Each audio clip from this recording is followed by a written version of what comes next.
Welcome to Untamed Blossoms, the podcast where we celebrate the untamed journey of womanhood. Here, we tell the stories of incredible women who have embraced their authenticity, inspiring others to do the same. From entrepreneurs to artists, activists to adventurers, we share triumphs, challenges, and the beauty of self-discovery. These are the stories of women blazing their own trails, breaking free, and blooming unapologetically. Join us to connect, be inspired, and celebrate the power of women's stories. Together, let's rewrite the rules and embrace our wildness.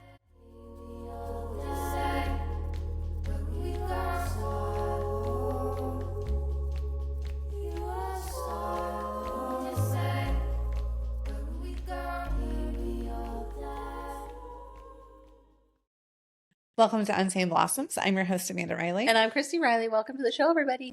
It's been a week, 2 weeks since we last recorded. I was sick again.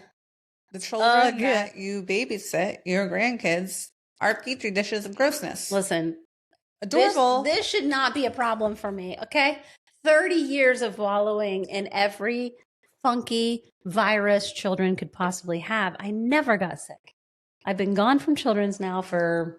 Well, that's it. 6 years. That's it. That's why. No, I'm convinced that it's my my one dental filling that needs my root canal. So if any of you don't know, root canals in your teeth are really terrible. You should have them out. It can cause all kinds of disease in your body, and I have one. Yeah, and it keeps showing up on my biofeedback scan. Yeah, and now it's bothering me, and I think my body is so overwhelmed by that I'm catching everything that's coming my way. My husband didn't get it. My kids didn't get it. Nobody else in my house got it. Yeah. So, the 6-month-old should not take me down routinely. She's got a brand new immune system. I understand that she's getting everything. Yeah. Me, on the other hand, this should not be happening. So I scheduled an appointment to have it pulled. Yeah. Yeah. I'm just going to get it out. Good. I'm a little afraid of the implant. He wants to do an implant, and I'm scared of it. Why are you scared of it? Something about drilling into the bone of my mouth that I'm like, bah. Yeah. And you have to keep it just the rod for a while for it to heal. Yeah. And the thought of hitting that and it being in my bone makes my bits hurt. Yeah. I get like a whole something about it that I've always been really petrified of the dentist. I've never had a good experience except for my current dentist, who's a holistic dentist, and I love him.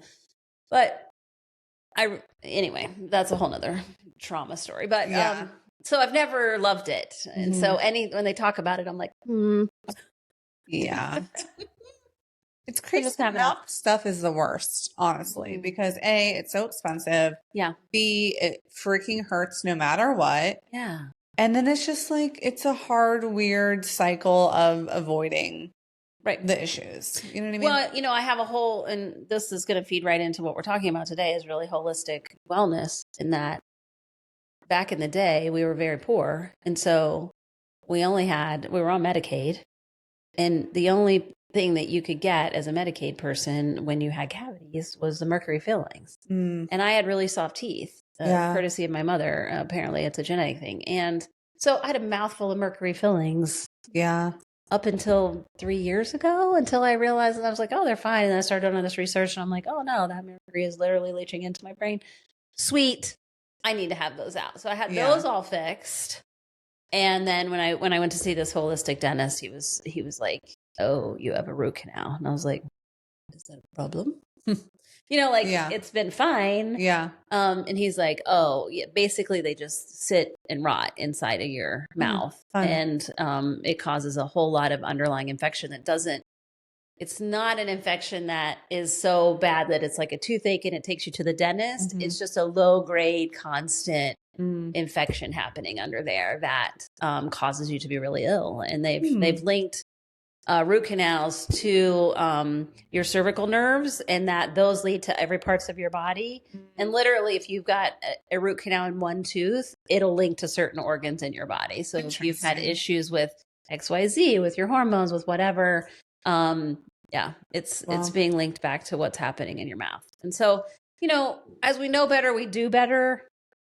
And so as we get more and more research under our belt, we change it and we pivot. And, at the time, I would have never thought that a root canal was bad, Well, even now I'm just thinking like this all sounds wonderful, but most people don't have access or can afford to get this kind of dental care I mean, most people, someone as myself who has got a bridge that costs $5,000. Right. Like it's not accessible to most people to take the kind of care of their mouth that they need. Like, right.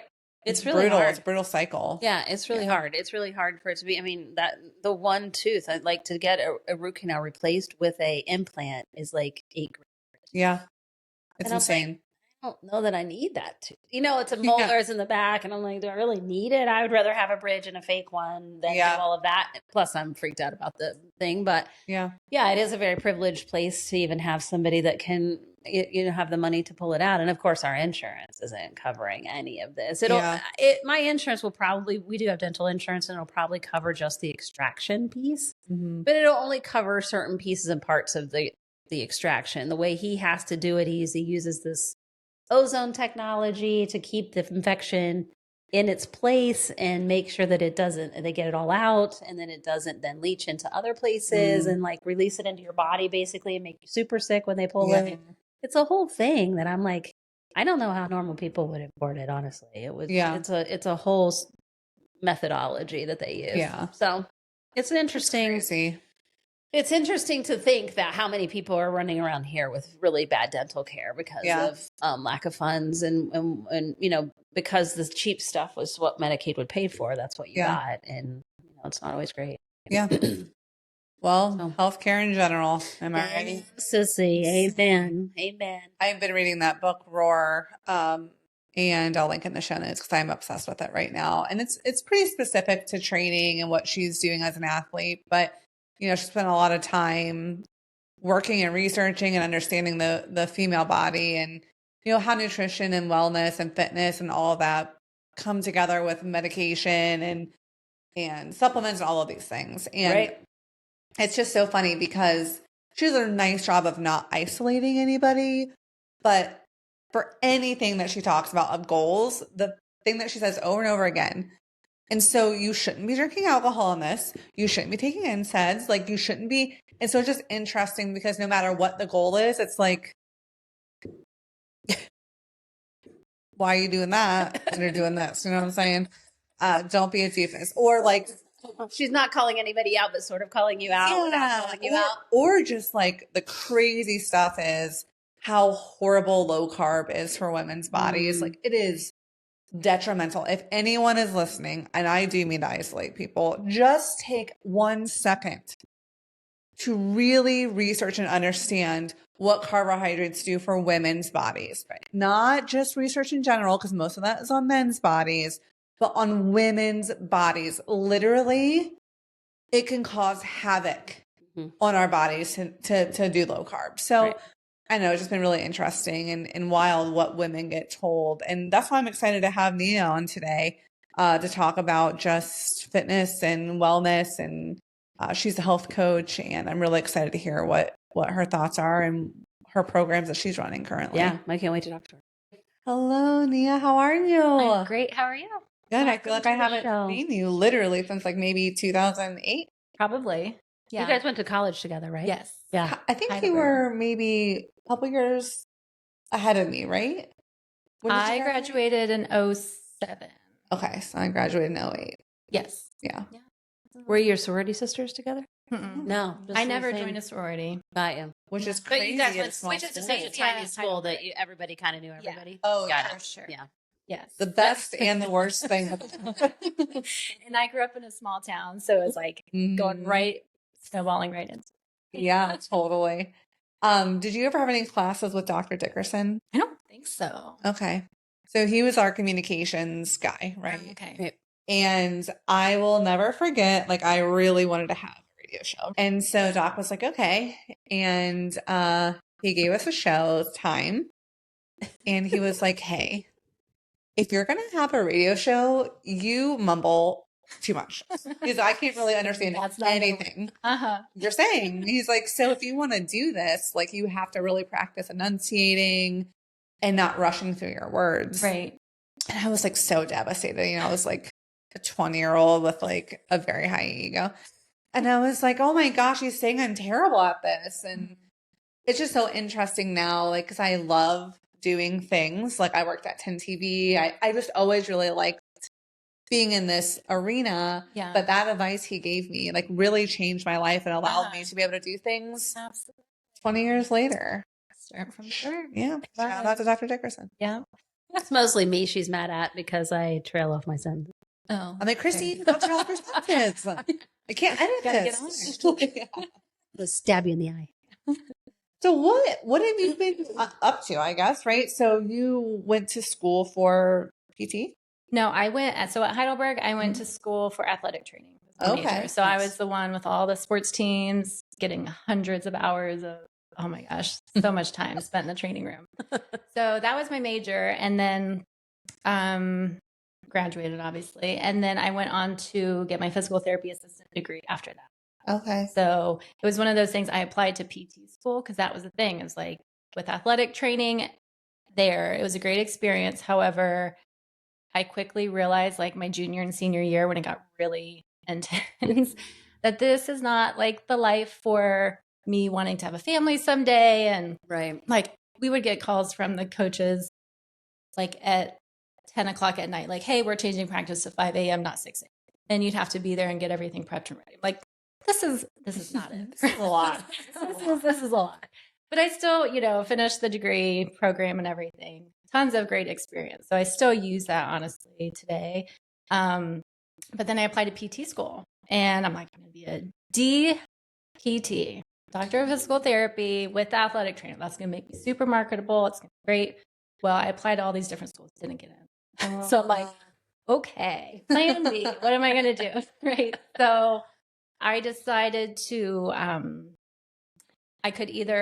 got on a wait list to a couple schools, but it was more in the sense of I could either wait a whole another year to apply again or reapply and cross my fingers and hope I get in, or I could apply to PTA school and probably get in, especially with the background and classes I had already taken at Heidelberg. So I did that. I got in right away, started, and it's only a 2-year program versus 4+ year program. And so that ended up working out perfect for me because then I could start working sooner and work in the clinic. So that's awesome. Yeah.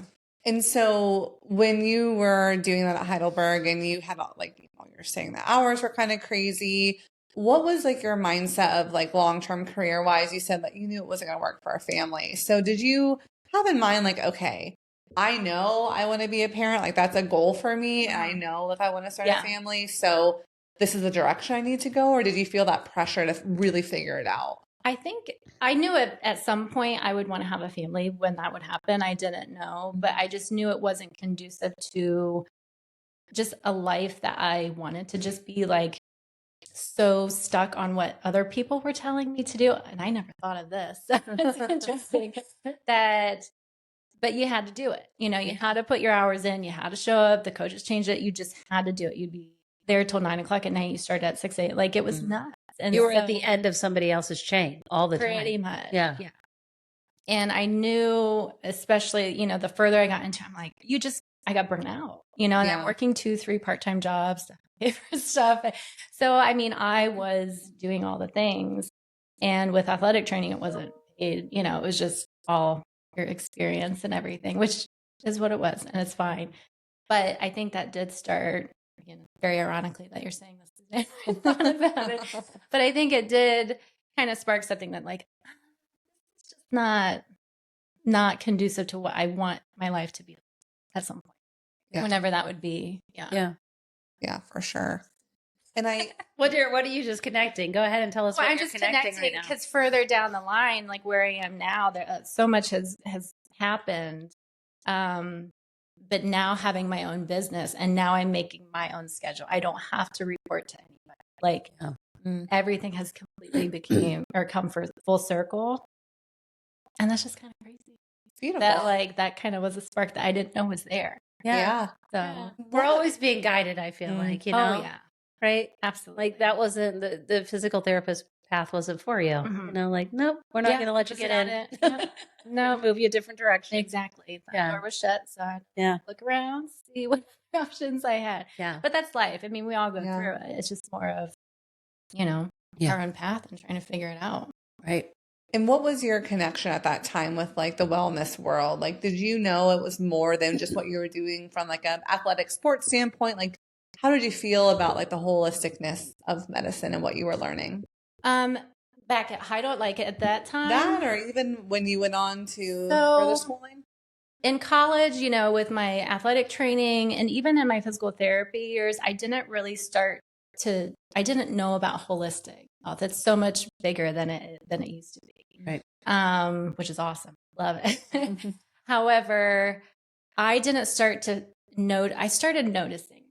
So when I was a physical therapist assistant, still am, but when I was practicing, it was an outpatient clinic. So we'd see at one point like over 200 patients a day. Like not me personally, but like we had to see patients back to back to back.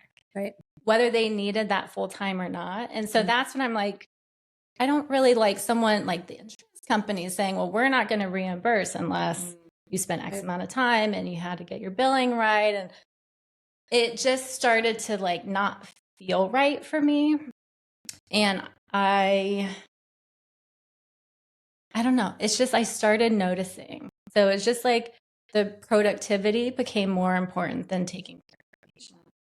And again, what we were doing for the patients wasn't considered. You'd have to put so much paperwork sent into the insurance company just to justify, hey, we need 6 more visits. Like that's not, meanwhile, your patient's on hold, they get worse while you're waiting on the insurance. So it's just the system just wasn't working. Yeah. And then I decided to specialize in women's health, pelvic floor physical therapy. So as a PTA, again, physical therapist assistant, that was kind of unheard of to have that type of subspecialty. But I loved it because I feel like as women, I don't want to say we're so uneducated about the female, like our bodies. Oh, no, you can say it. We are. No, we are. It is just like mind-blowing to me how many gaps there are. And if you're not advocating for yourself or knowing that you're allowed to advocate for yourself, you're going to probably suffer with a lot of different things, whether it's a hormone imbalance, whether it's, even something as simple as a cesarean section happens all the time, right?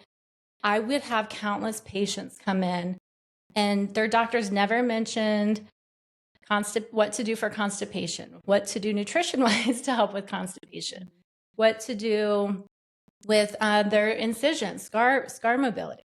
So these women would come in begging for a prescription from their doctor to finally be getting seen after they've been suffering and having a newborn and they're sleep deprived and all these different things when they could have been working on their scar mobility like on day 1 or 2, right? So it's just like, why would your doctor not say this? But they don't know. They're not trained. They're in, they're out, and that's siloed. It's such a siloed for sure industry, right? For sure. And we, in your intro, we talked about the research is all done on men. 100%. We're not small men. No, we're not small men in any way. We have cycles, we have hormones, we have things that men don't have to deal with that we have to deal with, and it affects everything medically. Everything. It changes everything. And we're not educated in school. We really aren't. It's not part of our education. I was a nurse for 30 years. You were a PTA. Like we're not taught these things in Western medicine school. If you go to, I want to help people, I want to be in this industry. There's a whole segment that is, because it's only been studied on men, that gets abandoned for women. Absolutely. Yeah. And we're just treated like small men, and we're not small men. We're not small men. Yeah. And we talk about this.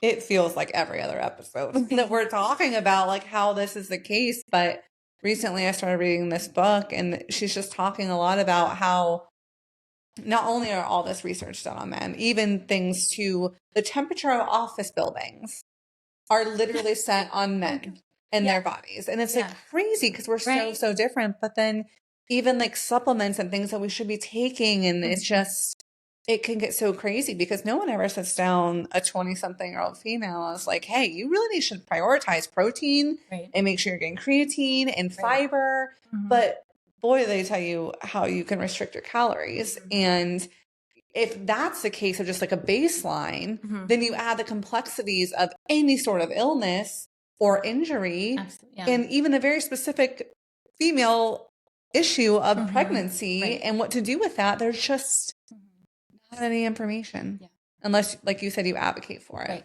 Yeah. And then you rely on your friends and your coworkers and everyone else, which we have to because there's nothing else to go on. Totally. And then you can get more misled or even more misinformation. And then, we're just fighting for our lives really with, symptoms you might have or issues going through without anyone really advocating for you. And the day of like social media and learning things from TikTok and Instagram and people are just, they hear one thing and they're like, this is what you should do. It's factual. Right. This is factual. 100%. We're not going to do any further research. Somebody on Instagram decided to make a reel about it.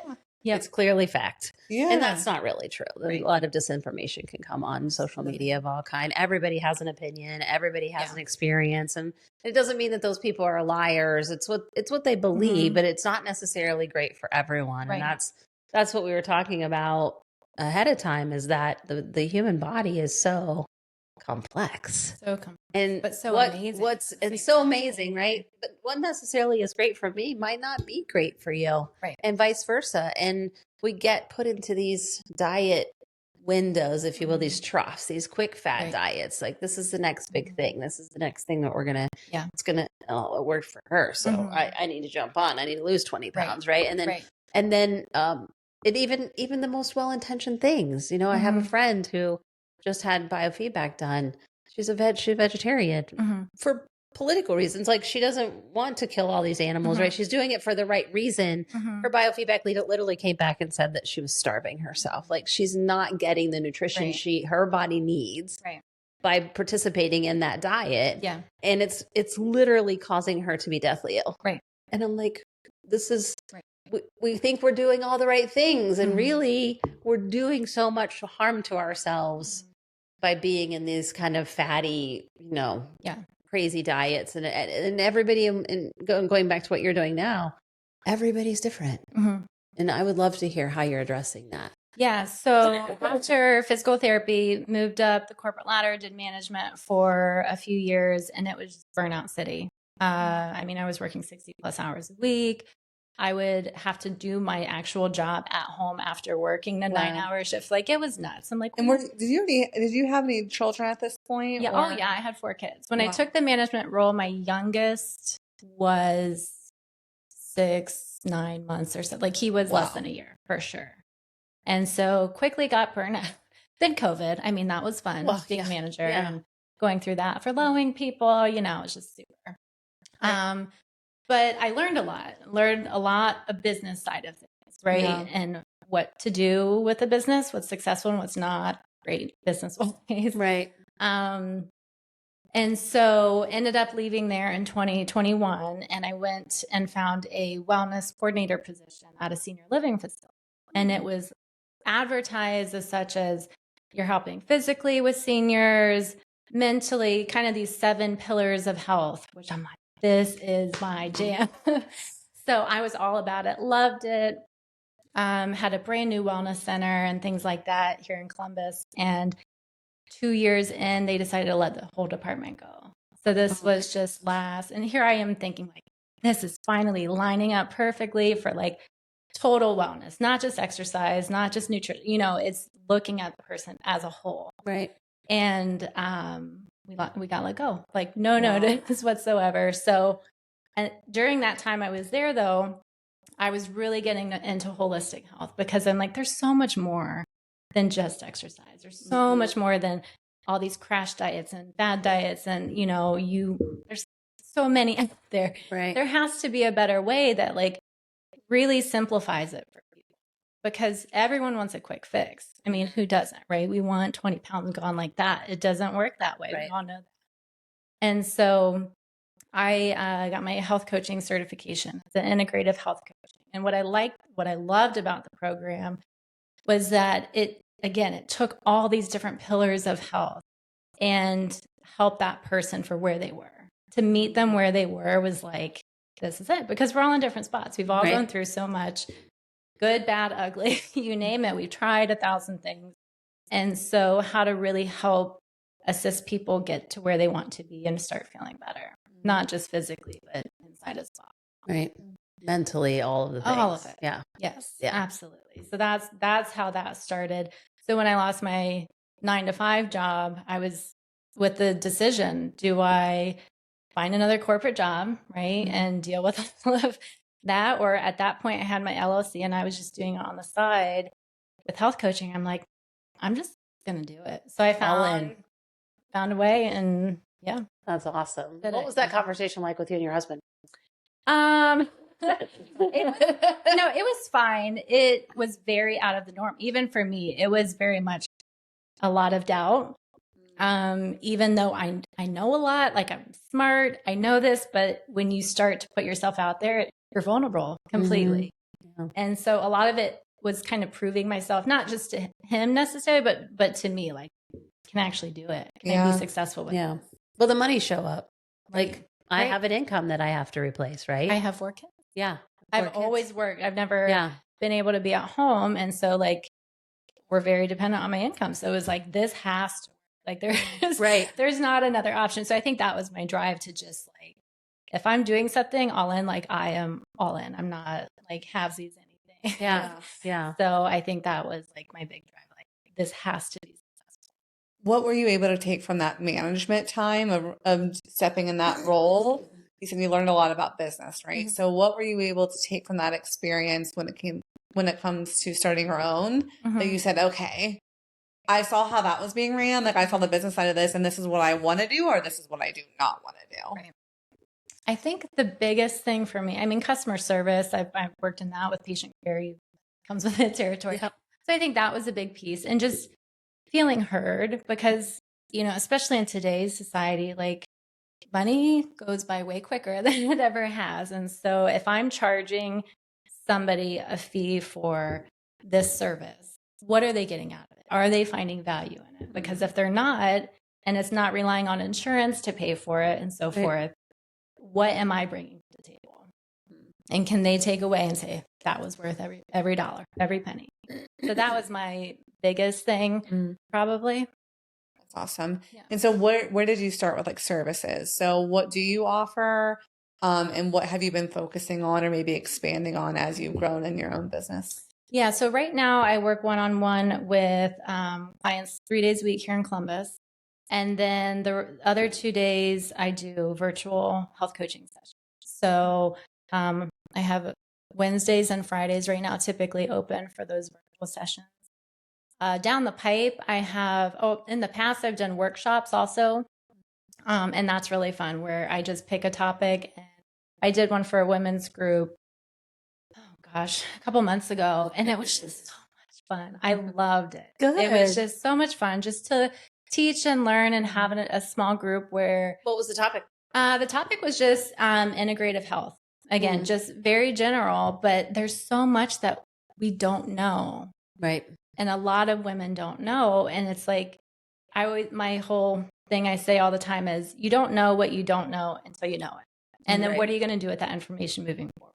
Right. So sometimes it can be very overwhelming with nutrition, how to read a nutrition label, which may be simple for me and you, or, whoever, but it's not for a lot of people, especially in today's diet culture where it's like, count carbs, count macros, count this, count that, or don't count this. That one doesn't count. Where my philosophy that I work with, not just in that workshop, but with clients also, is what are the ingredients in the food that you're consuming? Right. Because if you have this highly processed food that's low calorie, low sugar, low fat, well, what is making it taste sweet? Because it still tastes sweet. Right. So there's all these other ingredients that are, I don't want to say hidden in there, but they are, but technically they're on the label, right? But that's where I educate a lot of, like, what are you consuming? Taking a step back versus, don't eat this, don't eat this. That's not going to work with people, at least in my experience, where if I come in with a red pen and, just say, nix this and that, it's too harsh. It's too hard. We know we need to eat fruits and vegetables. That's not the problem. But the problem is our habits that we've created our whole entire lives to get us to where we are right now. Right. And even I think they do such a good job of tricking you on the label with how, great example. I'm trying to limit. Okay, I'm doing my best to limit my dairy intake. Okay. There are so many different names that dairy can fall under. It's not just going to say milk. Right. It's not just going to easily identify itself. There's powders that have a very complex name that just basically equal dairy. Right. And I think it's just really hard because even if you're doing your best or trying or reading labels or whatever that looks like, you don't know that. Like you said, you don't know, you don't know. So how are you to really understand? And also when you were talking about integrative wellness, can you explain what that means so people listening can get a better understanding? Because I think that's something that we see often, but maybe we don't really understand like the concept of it. So to me, integrative wellness is not just your physical health. Okay. You can be in tip-top shape, but you mentally might be going through, right? You might have chronic stress. Chronic stress is causing inflammation in your body. Inflammation in your body is presenting as eczema or said symptom. There's a whole list that could go on there. So integrative health, what I do with my clients is we use this tool where it looks at 12 different areas of your life and you kind of grade it. And in that moment, where are you right now? Just like a little snapshot. It could be finances. It could be your career or your hobbies. It could be your spiritual health, your mental health, obviously. So there's 12 different categories that family is in there. Exactly. Your job, all of the different things. And so when I always get the funny look of like, why the heck am I doing this? But they don't realize that their financial stress is affecting their joy, which is affecting, it's just kind of this cyclical thing. So when I present that to clients, I love it because they're like, wait, what? Why are we doing this? But then it clicks and they're like, oh, I didn't realize that this was affecting this. And my overall health and well-being isn't as great as I thought it was, despite me eating perfect and exercising. Right. So that's what integrative health is to me. So with my clients, I work on 5 to 6 different categories. Nutrition obviously is huge. Sleep is huge. And this is not, again, new information in the sense of like, we know we need to get 8 hours of sleep, right? But how many of us do on a regular basis? Not many, right?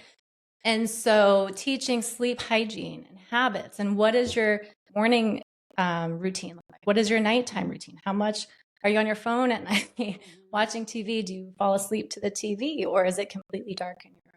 All of those things matter, which are going to affect your hormones as well. So again, one little thing like, oh, I'm on my phone at night or I sleep with the TV on, no big deal. Well, it does make a difference. So that's where, again, a lot of education. So again, nutrition, sleep, stress management is huge because again, in today's world, as women, we carry a lot.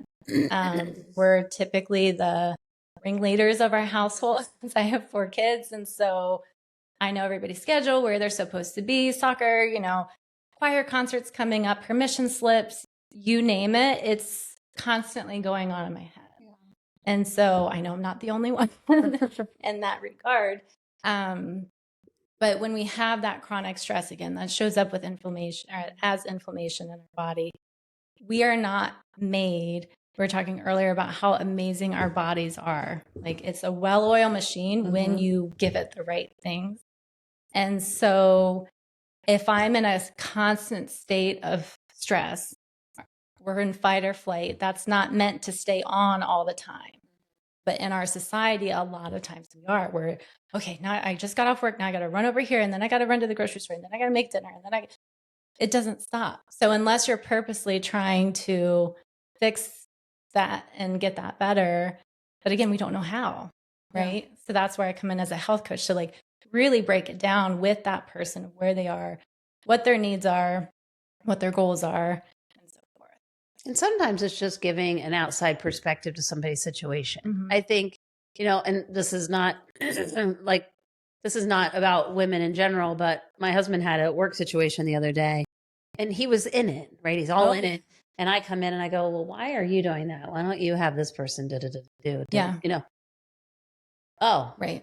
yeah, I just freed up my whole day. Right. Right. Is it like that? Do you have that experience where as a coach, you come in and you, as you go through their day to day, minute by minute, you can help them see alternate ways of doing things. And I help them work the problem out themselves almost, because if I say, well, don't do this and don't do this, like that's easy for me to do, but what are you going to do with it? You can go home like, well, I know that, but how do I actually apply it? Right. So that's where when they start thinking, if I'm, yes, that outside person coming in, but then giving some little tips, but then they're like, actually, if I did this, this would really help me. Awesome. Let's try it. Because if it comes from within, it's going to be way easier than someone else telling you. Right. What's the biggest thing that you see from your clients that if you were to give advice to anyone listening, you could say this one thing can really be a detriment to your overall health? Or if there's a couple, I guess. Moving every day, some way, somehow. Working with seniors, I see it pretty regularly where if they're not moving, they decline super fast. You think when you're in the hospital, right? And it's like, oh my gosh, I haven't got out of this bed for 5 days. You're losing so much strength on a daily basis. Like it's unreal. So walking is like huge. If you can walk every day, that's huge. Nutrition wise, if you start eating real food, like if you have a sweet potato, that ingredient is a sweet potato. It's not a sweet potato flavored, blah, blah, blah, blah, blah. So the more real and whole foods you can get, the better your body is going to recognize it, the better nutrients you're going to be getting. And you don't have to worry about calories and macros and this and that when you're getting the nutrients that your body needs. Trying to keep it as simple as possible. Makes sense. And you mentioned a little bit about hormones and how that can impact.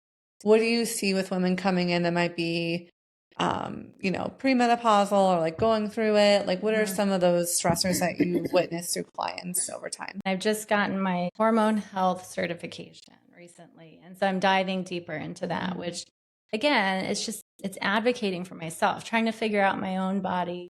Therefore, I can help other people too. Again, what's going to work for me may not work for you or you. However, our society has so much impact on our hormones. For example, like the xenoestrogens, which is our environment. How much plastics we're consuming on a regular basis is like crazy. Staggering. It is. You could imagine chewing on a credit card. Pretty much. Swallowing it. And then you have it in your brain. Like it microplastics we consume. All the microplastics. So that's one thing. And you might notice too, girls, like my daughter's 11, like the puberty is starting earlier and earlier and earlier, right? Well, why is that happening? A lot of it's because of these estrogens where it matters what we're putting on our body. Lotions, Bath and Body Works galore. I mean, that was my jam back in the day.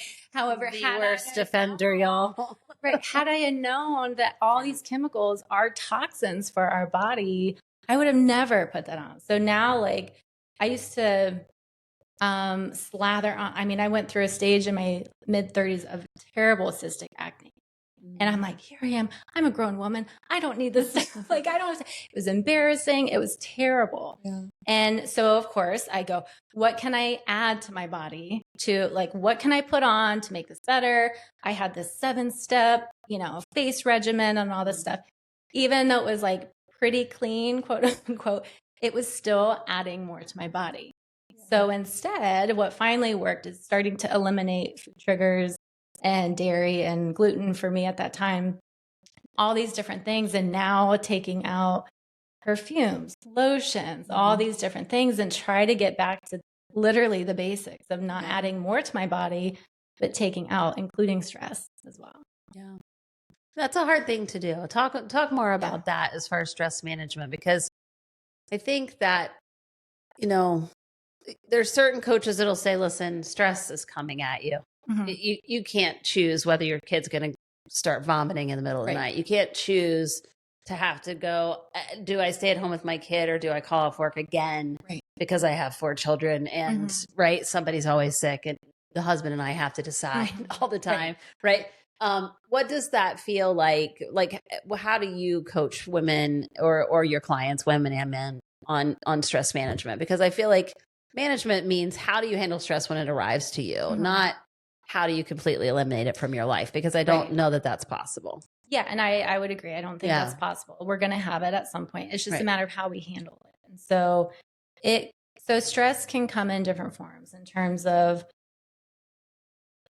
the physical stress, right? There's a tiger in the room with us right now, right? There is a physical stress. So my body is going to respond to that. My eyes are going to dilate. I'm going to start sweating. Heart racing. Everything, right? Our body is going to go through. When we have an emotional stress, our body literally responds the same exact way. Even though your best friend told you this gossip and it's this emotional stress, or so-and-so did this to you at work, or whatever it is. Right. So that emotional stress, our bodies physically respond exactly the same. And then even perceived stress, when we're reliving that same moment over and over and over again and venting to my friend that, can you believe so-and-so did this? Reliving that over and over, our bodies, again, are having the same exact physical response as the tiger in the room. So when I educate my patients on that, they're like, oh, I didn't realize that when I kept venting and going on and on and on about the same thing, that my body, that was a trigger to my body. So I think putting it into that perspective and educating on that is a big piece. Not to say you're never going to have stress. That's not realistic, but how do we handle that? And so one thing I also educate my clients on is give yourself 10 minutes. Give yourself 10 minutes, get through it, right? Like feel all the things you need to feel, because if we suppress, that's also not good. Not good. Right. Yeah. And then that's going to build and build and get up in the wrong way. So feel what you need to feel for 10 minutes. And then after that, make a decision of how you're going to move forward. You can either keep reliving that same stressor over and over. And not to say that there aren't things that don't come up. Like that's reality also. Right. But if it's something like the drama and the so-and-so said this and that, or can you believe this happened at work? I can't believe she said this. Those are the things where we do have a choice, where we can either stay in that moment and keep reliving it, or we can move forward. Yeah. But we have to realize that we do have that choice in a lot of things, not everything, of course. Right. Well, I think that's where like getting into your body and out of your head is so important, and getting into movement during those times as well, because it's a lot easier to, for me personally, a lot easier to process some of that through movement and working through it that way than letting it sit or just choosing to like, okay, I can't deal with this right now. I don't have time. Let's move forward. Eventually I'll get to this. Well, it lives in your body. Right. And then if, to your point, you repeat it and you're going through the whole blame, complain, defend cycle of like going through the scenario again, that's also not helpful. So it's like, how can you get out of your mind into your body, feel the feelings, process it, move through it, let it go. Right. You know? Yeah. Just choose to move forward, right? Like just choosing to be like, I'm accepting the situation for what it is. Right. I don't, whatever that is. Yes. Right? Especially when there's situations where like, you can't change what she said. Right. Right. Or whatever happened at work or whatever the situation is. You can't change that. You can choose to have a conversation with that person and move forward with that. Or, you know, if that's not an option, then, you know, you have I'm going to hang it right over here and I'm going to leave it because I don't need it anymore and I can't do anything with it. Or because you're the one that suffers, right? Right. That person may not be thinking about you at all. Yeah. Yeah, they're not bothered. Absolutely. But you're miserable days later, weeks later, and months later, or whatever. Every time the person walks in the room, right? Like you're the one holding the hot coal. Right? You're the one holding the hot coal. Yeah. And I think as I'm almost 40. This summer I'll be 40. It's wild. So I feel like I'm like, all this wisdom is coming. But I find that I am protecting my energy fiercely. Yeah. And so when I come into those instances where it's like,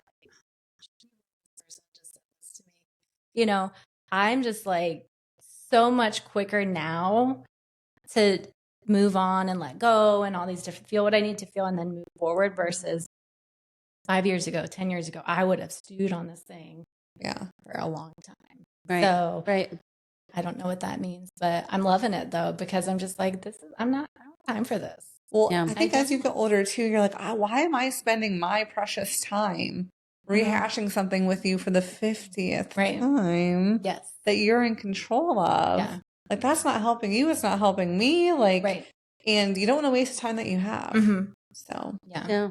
And one thing I love and that I teach clients is, like you mentioned, moving through those hard times or challenging times with the stress management. One thing I love is walking with intention. So walking is already doing great things for the body, but I like to have clients tap into their five senses. So what are you hearing outside? Like, go without your headphones, just be in your body. Mm-hmm. Because we've lost our intuition in a lot of different ways. Because we've been gaslit from doctors. We've been told, oh, it's all in your head, right?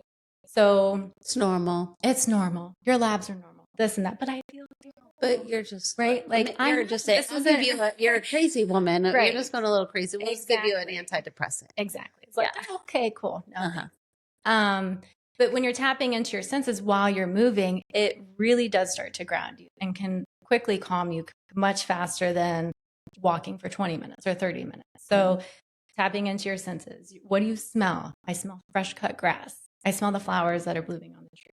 Because once we start to hone in on these different senses, our body calms much faster. Mm-hmm. There's also a lot of deep breathing techniques that have been proven to be more beneficial than anti-anxiety medications too. Right. Which is like mind-blowing. Because again, that's what happens. You go in, oh, here you go. Here's a pill. Here's a prescription. Yeah. See you later. Yeah. And all of that is just bringing you back into your body. Mm-hmm. It's just really centering you back into your body and out of your mind. Yep. To bring you to the five senses. Yeah. Mm-hmm. Yeah. Which is why meditation's so powerful. And, we take a class around the power of now, and a lot of it we spend grounding and going into your senses and into your body and just making sure that you are firmly aware of yourself and that perspective, because when you live up here in your mind and you ruminate all of those things, trigger a lot of the things that you mentioned already. Yeah. So if people want to come see you, what are some things that you offer? Currently, are you taking new patients, and then where can they find you? Yes, I am accepting new clients. Best way to get a hold of me right now is Instagram or Facebook Messenger, Nia B Wellness. I have my website also. You can message me through there. So yeah, you just send me a message and let me know what your goals are. I do offer a free 15-minute. I usually go because it's hard to get it all in, but I really like to I always do a free consultation, and it's a health discovery call just to kind of see where are you, because what are your main objectives? What are your main goals? How serious are you? Are you looking for a quick fix? I'm not your girl. I'm not. So, if that's it, sorry. Yeah. I'd be happy to, give you some resources, but I love to educate. So you're always going to be getting handouts and pamphlets, like all different kinds of stuff, because you can leave a session and it can feel very overwhelming. Like when we're talking about the chemicals and the xenoestrogens and the plastics. Well, what can I do to improve my kitchen at home, right? With less toxins, or your home in general. So I'm always giving resources with my clients also. So that's always a fun thing that I haven't heard that they didn't like. So, well, it's hard, right? It can feel overwhelming. Mm-hmm. I think in this world, in general, as we're starting to understand, at least in America, that we've been lied to, in a lot of ways, right? We've been misled, and consumerism is at the base of that. They're just wanting to sell products, and the ability to be able to lie on labels or to mislead people or to just not educate people on what it does to your body if you use said products or said food additive or said whatever it is that they're putting in and on things that we're consuming or orally, like for food or on our bodies. And it's hard to know the right thing, right? Like there's a new hotness, and BPA will be the, like the plastic bottles. Well, this is BPA free, but nobody talks about the microplastics of that. Nobody talks about microwaves, and nobody talks, right? Like and now everybody's talking about all of these things. And it's overwhelming. It can be very overwhelming for people. What is your tips on how to get people to start slowly? Because I think that would be my, if somebody asked me, that's what I would say is like, pick one room. Right. In your house, right? So, but what is your advice? I mean, so if you're looking at toxins, for example, and you're just trying to live a healthier life with less toxins and less chemicals in your home, start with one room. I love that, because you're focusing on one thing, and don't change everything all at once. Because first of all, it's expensive. Yeah. No one can afford to do Right. that. I know personally. So it's expensive. So, and I don't go throw out your Tide. Yes. You paid $25 for that thing, Tide, you know? Finish your Tide. Finish your Tide. But when you go to purchase a new one, start researching. I love the environmental working group because you can literally scan your items from the app. Or you can look it up on their website where you can scan the item and it grades it basically. Are you familiar? Yes. with There's one that I use. It's called Think Dirty. Yes. Same thing. Yeah. So same thing where you can just scan your item, your food item, or whatever area of your house, whether it's a laundry detergent or hand soap or shampoo, whatever it is, scan it and it kind of grades it on some are 1 through 10, A through F, and it tells you why. Right. So again, we are having to advocate for yourself. And I think that's can be the overwhelming part because it's like, I don't know what the heck this stuff is. Right. But if you are given resources and tools or research the tools that you can use to help assist you with that, that can be super helpful in itself. Right. But baby steps, one room at a time, or if you're focusing on nutrition, one meal at a time, like just simplify it. Instead of buying all these boxed foods, start shopping around the perimeter of the grocery store. That's where typically most whole foods are versus the middle aisles. They have to be more shelf stable. So start with one grocery list at a time. Like it's not going to be a huge overhaul and throwing everything away in your pantry. Just start adding more fruits and vegetables. Start adding lean meat. So versus throwing everything out and then feeling overwhelmed. Like, am I supposed to eat now? You know, okay, so I'm going to go here, but then if I buy chicken, it could be hormone chicken and it could be not pasture raised and it could be in a like you start to get down these rabbit holes of like rabbit holes for sure. Like where there's no good answer anywhere. Right. Like it can be real overwhelming. It can absolutely be. However, I would say at least the majority of my clients are barely eating vegetables. Right. Are barely. So for me, it's like, let's get away from the boxed foods, canned foods.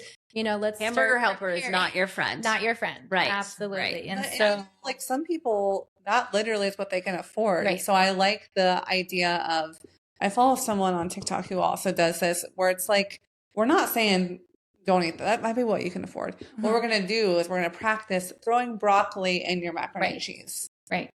Okay. We got some cheddar broccoli happening here all of a sudden. Right. You know what I mean? Yep. Like, okay, you love, just eating pasta. We're going to shove up some chicken in there and make it an Alfredo this time. Yeah. Like, it's just how can you get people to add what they can? Right. Slowly and steadily. Yeah. And, working within their budget of what they can afford and saying like, let's diversify what you're eating to get more nutrients. Absolutely. I think that's such a smart, easy way to transition people into eating better. I used to be that same way where I'd be like, okay, juice cleanse again for a full 30 days. Right. Here we go. I will drink nothing but cold pressed juice. And I did that. And that doesn't work. Surprise. Yeah. I gained all 100 pounds back after, crash dieting for so long because it's just not sustainable versus now if I decide to eat a whole bag of Swedish goldfish or whatever, that's fine. But first, let me eat some chicken and some protein first to make sure that's in. I think that's a good strategy. Yeah, absolutely. And that's like I mentioned before with my business and with my clients, I'm always meeting them where they are. Because again, like you said, everyone has a different budget. And so what I find value in, you may not find value in. And that's the biggest piece for me is like, where does that person find value?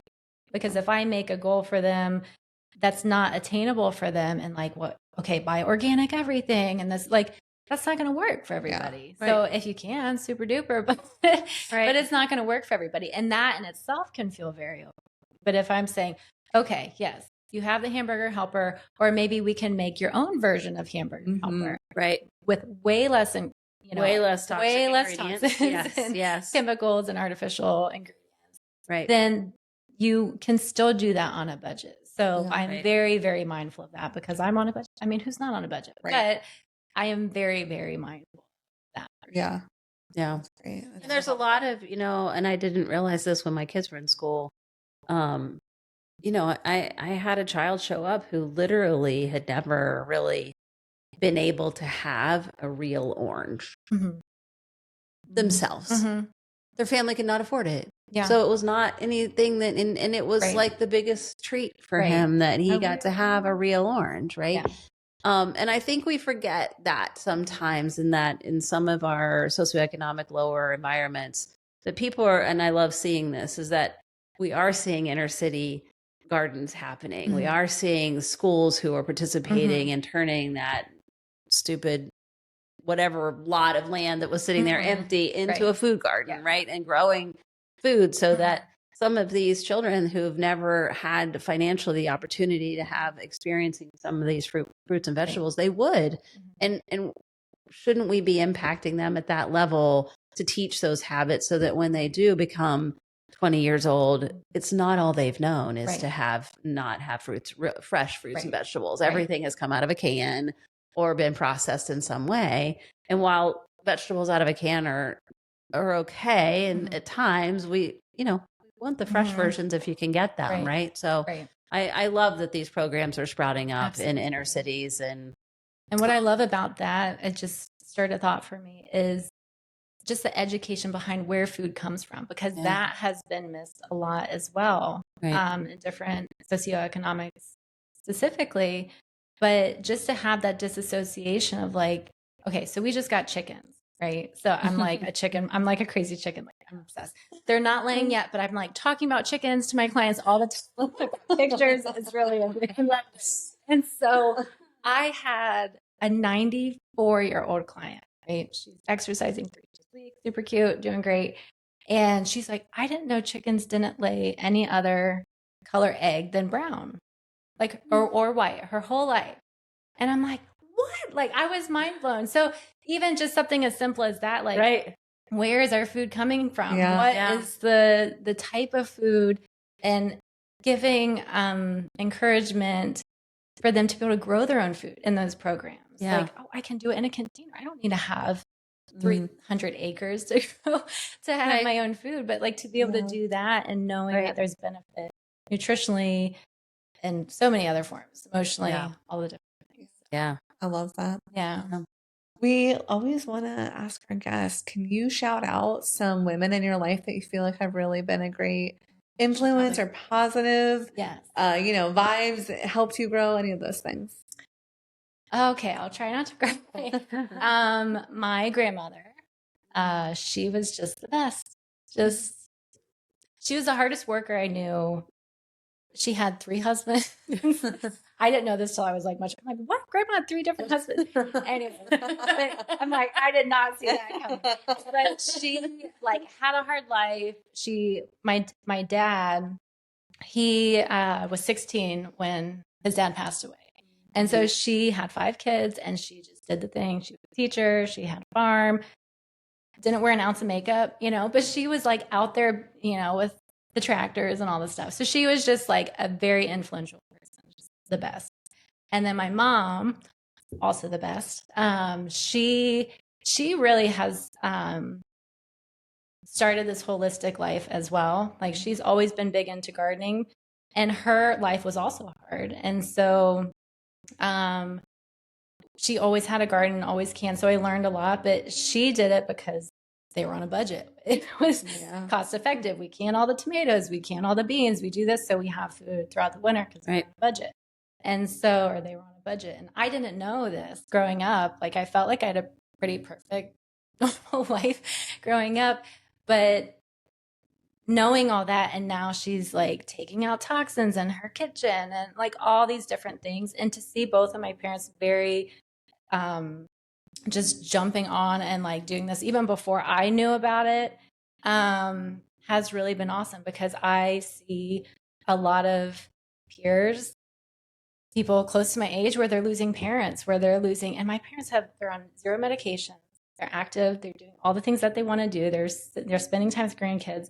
And to not be limited, because again, I do see that on a very regular basis. When your life is revolving around doctor's appointments and medication timeline and schedule, and you have 7 to 9 specialists, like, I don't want that at all. I want the life that my parents are having, where they're able to do exactly what they want without physical ailments, but they do a lot of prevention. So absolutely, that's what it comes down to. It's amazing. Yeah. It's awesome. That. Thank you so much for coming. We're going to post all of the places that we can find you at the bottom of the episode in the show notes. This episode on Spotify, Apple Podcasts, iHeart, and then YouTube. Please give us a follow on Instagram and Facebook as well, so you can find all of our upcoming things. And if it resonated with you, send it to a friend. Till next time. Yep, we love you. Thank you. Love you. Thank you. Thank you.